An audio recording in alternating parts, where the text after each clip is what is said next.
Maharaja Ravi Teja back to back సినిమాలతో థియేటర్లలో సందడి చేస్తున్నారు. హిట్ ఫ్లాపులతో సంబంధం లేకుండా వరుస మూవీస్ చేస్తూ ప్రేక్షకులను ఎంటర్టైన్ చేస్తున్నారు. ఇటీవలే ఈగల్ సినిమాతో మరోసారి ఆడియన్స్ ముందుకు వచ్చిన సంగతి తెలిసిందే.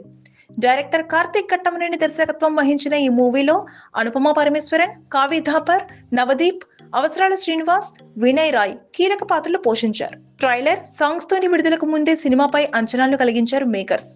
అంతేకాకుండా ఇందులో రవితేజ సరికొత్త పాత్రలో కనిపించడంతో మూవీపై మరింత హైప్ క్రియేట్ అయింది. ఫిబ్రవరి 9న రిలీజ్ అయిన ఈ సినిమాకు మొదటి రోజు సూపర్ హిట్ టాక్ వచ్చింది.